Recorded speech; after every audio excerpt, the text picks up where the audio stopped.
नमस्कार, मेरा नाम रविकांत चौरसिया और आप देख रहे हैं बोलता खगड़िया। आज डॉक्टर्स डे है और इस खास मौके पर हमारे साथ खास बातचीत करने के लिए खगड़िया सदर अस्पताल के डीएस प्रयासी सर हैं। ये वो प्रयासी सर हैं जिनको कि हमने इस कोरोना के काल में अपनी जान की बाजी लगाकर लोगों को मुस्कुराने और जीने देने का अवसर देते देखा है और खुद कोरोना संक्रमित भी हुए और उस कोरोना को मात देकर आज फिर से आम लोगों की सेवा में ये बने हुए हैं। आइए सीधे जुड़ते हैं सर। सबसे पहले बोलता खगड़िया में आपका स्वागत है और डॉक्टर्स डे की सबसे पहले आपको ढेर सारी बधाइयाँ। लेकिन जिस तरह से आपका जो डेडिकेशन देखा गया है, आप अपनी जान की बाजी लगाकर लोगों को बचाने की दिशा में जो आपने एक पहल की है, बहुत ही सराहनीय पहल है। कितनी बड़ी चुनौती है सर? ये कोरोना बहुत ही भयावह विषम परिस्थिति पैदा किया है पूरे भारत में, खासकर हमारे खगड़िया जिला में। 9 मार्च 2020 में जो कोरोना का पहला लहर आया, उसमें हज़ारों की संख्या में जो है कोरोना से पीड़ित हुआ। कुछ बाहर से भी आए, अदर राज्य से भी आए ट्रेन के द्वारा। उसका भी इलाज सदर अस्पताल खगड़िया में किया गया और मैं 9 मार्च 2020 से कोरोना से पीड़ित रोगी का इलाज किया। लेकिन 1 साल 2 महीना के बाद मैं खुद ही पीड़ित हो गया। मैं 22 मार्च 2021 को DCSC खगड़िया में रोगी का इलाज कर रहा था।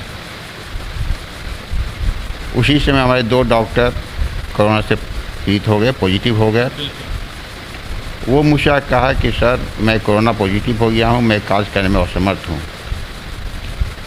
उन्हें मैं छुट्टी दे दिया और 8 बजे सुबह से लेकर के 22 मार्च 2021 को 22 अप्रैल 2021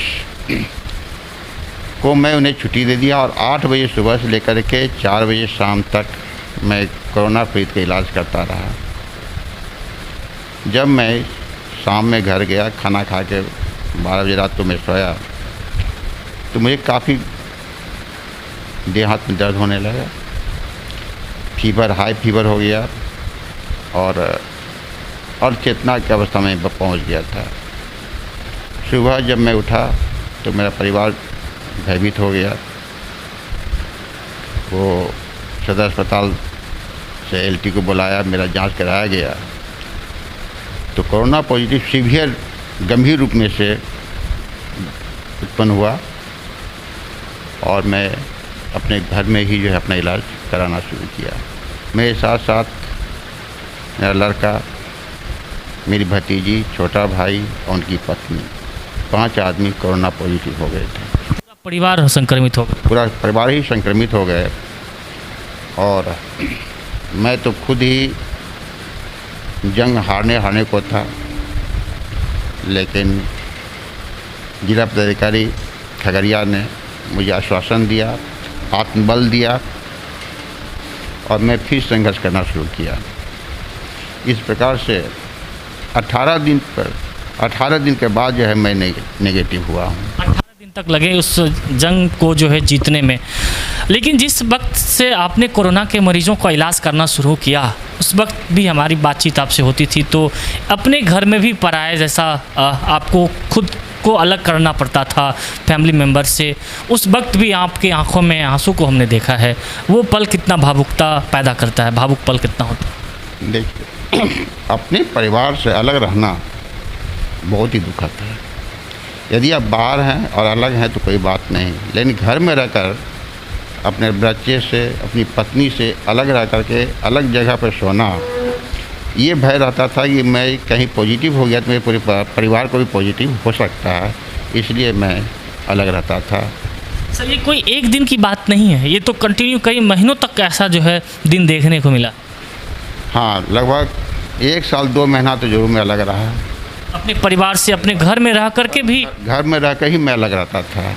मैं बिस्तर अलग था, मैं वहीं पे सोता था, वहीं पे खाता था।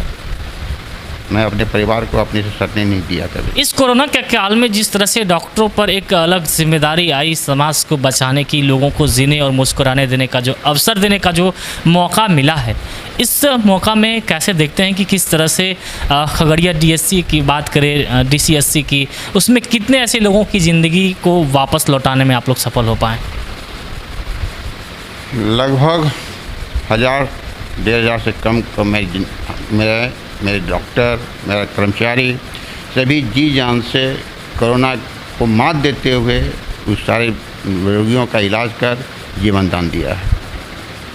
बिल्कुल, ये एक प्रयास जो है, एक सराहनीय प्रयास है, क्योंकि ज़रा सोचिए कि दूसरे साल में हम लोग प्रवेश कर चुके हैं इस कोरोना के काल में, और अपने घरों में भी रह कर पढ़ाए जैसा अपने आप को खुद को अलग कर पाना, और उसके बाद इतनी भीषण गर्मी में पीपीई किट पहनकर कोविड वार्ड में काम करना एक अपने आप में बहुत बड़ा चुनौतीपूर्ण होता है। लेकिन उन तमाम चुनौतियों को पार कर अपनी जिम्मेदारी को समझ कर आम लोगों के साथ खड़ा रहने वाले उन डॉक्टरों की टीम को बोलता खगड़िया की तरफ से ढेर सारी शुभकामनाएं और ऐसे सलाम है।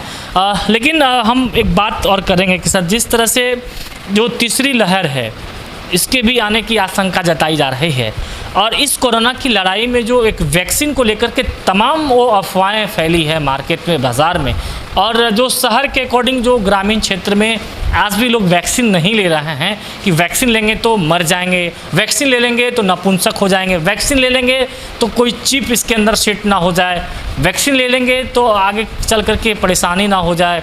तो इन तमाम जो अवधारणाएं लोगों के अंदर, चाहे किसी भी माध्यम से अफवाहें फैली है, इसको दूर करना कितना बड़ा चुनौती है? वैक्सीनेशन के दिशा में लोगों को कैसे जागरूक करेंगे सर? सबसे बड़ी बात तो ये है, मैं अपने ही खुद में कहता हूँ, यदि मैं वैक्सीन का 2 डोज नहीं लिया रहता तो शायद मैं अपना जीवन बचाना मुझे बहुत ही भारी पड़ जाता, शायद मैं नहीं बच पाता। वैक्सीन किसी भी हालत में, ये कोरोना यानी प्रत्येक व्यक्ति के लिए ज़रूरी है, प्रत्येक व्यक्ति के लिए। क्या वैक्सीन लेने से लोगों की मौत हो सकती? नहीं, वैक्सीन लेने से किसी प्रकार की मौत नहीं होता है, न तो किसी प्रकार का जो है जो भी अफवाह है कि जो है वैक्सीन लेने से जो है बच्चा पैदा नहीं होगा या 2 साल में मर जाएगा, ये सारी से अफवाहें हैं।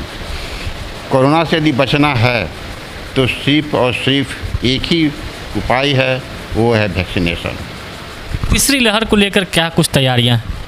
तीसरी लहर के लिए जो है डेल्टा प्लस है, तीसरा लहर डेल्टा प्लस है, जो कि बहुत ही गंभीर वायरस है, और उसको फैलने में एक दूसरे से सिर्फ 10 सेकंड समय लगेगा, सिर्फ 10 सेकंड। 10 सेकंड में यदि कांटेक्ट होता है कोरोना पॉजिटिव रोगी से, तो वो भी जो है संक्रमित हो जाएगा। क्योंकि दूसरी लहर में सर लोगों को, बहुत सारे लोगों के सांसों को उखड़ते देखा है, अपनों से बेगाने होते देखा है, और अगर खुदा न खास्ता तीसरी लहर आती है तो लोगों के बीच जागरूकता कितनी बेहद ज़रूरी है। क्योंकि इस दूसरी लहर में ऐसा देखने को मिला है कि बहुत सारे ऐसे लोग जिन लोगों ने खांसी सर्दी बुखार को इग्नोर किया, वो जांच भी नहीं करा पाए, अस्पताल तक भी नहीं पहुंचने देने का मौका दिया कोरोना ने, और उनको लील कर दिया। तो वैसे लोगों के लिए क्या कहेंगे? मैं खगड़िया वासी से यही निवेदन करूंगा कि कोरोना का जो भी नियम है, मास्क लगाना, यानी कि प्रत्येक यानी हाथ को जो है नियमित रूप से साफ करना, हाँ, कोरोना के जो भी प्रोटोकॉल हैं उसका पालन करना, और वैक्सीनेशन अवश्य लगाना। तो हमारे साथ खगड़िया सदर अस्पताल के डीएस योगेंद्र सिंह प्रयासी जी थे, जो कि खुद के जान को जोखिम में डालकर भी लोगों को जीने और मुस्कुराने देने का इन्होंने अवसर दिया है। और ऑल इन वन यानी खगड़िया सदर अस्पताल में किसी भी समस्या को लेकर अगर आप खोजेंगे तो हर मोड़ पर लोगों की मदद करते नज़र आने वाले डॉक्टर प्रयासी जी आज हमसे बात कर रहे थे।